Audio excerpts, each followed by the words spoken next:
Tinapos ng kanyang talon ang pangarap ni Leonard Grospe na umuukit ng pangalan sa larangan ng high jump. Gold medalist na sa Asia, nakapag-set pa ng bagong national record. Let's get in the game sa pagtutok ni Martin Javier.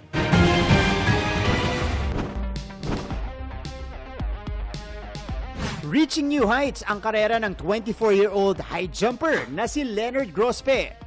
After winning bronze sa 2025 Southeast Asian Games noong December, gold medal naman ang naiuwi niya sa nagdaang Asian Beach Games na ginanap sa Sanya, China. Hindi rin po talaga kasi expected kasi nga po, world level nga po yung kalaban namin. Nung nanalo po kami ng gold, sobrang saya po talaga na. Dahil first time mo yun, paano ka nag-adjust dun sa competition? Hindi rin po namin alam na wala po siyang latag. Napansin lang po namin doon, sobrang dulas po, tapos malambot po yung lupa.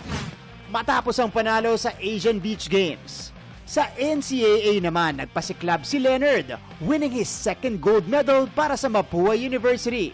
And in the process, nag-set pa ng panibagong national record na 2.22 meters. Mga kapuso, 2.22 meters, ganito kataas ang tinalo ni Leonard para maset ang national record sa high jump dyan po sa New Clark City.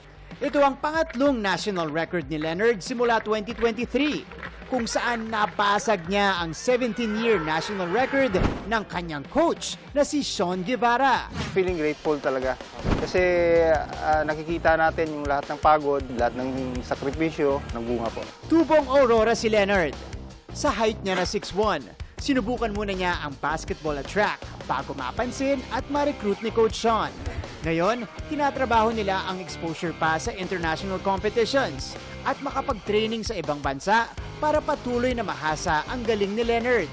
Hopefully ma-approve yun kasi ang laking advantage kasi kung doon kami nagte-training. Ang goal ko ngayon sir is ma-reach natin yung Olympic standards, dapat maka-qualify tayo. Actually, pag base sa performance kasi, almost nandun na siya. Pag tumalon siya ng 225 pataas, he will be starting to earn a lot of points sa World Athletics. Habang si Leonard nagsisikap ma-achieve ang Olympic standards.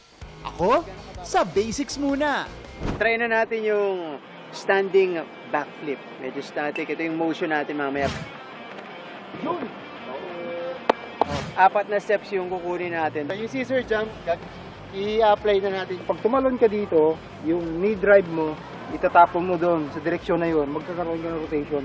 Oh. So, yun yung technique para makahiga ka. Subukan na natin mag-high jump. 1, 2, 3, go. Yes, sir. Okay. Solid. Na-execute natin. Success! There you have it mga kapuso. Ngayong araw, nakausap natin ang ating national record holder sa high jump na si Leonard Grospe na nanalo din ng gold medal sa Asian Beach Games 2026. So this has been Martin Javier. Leonard Grospe. Keeping you in the game.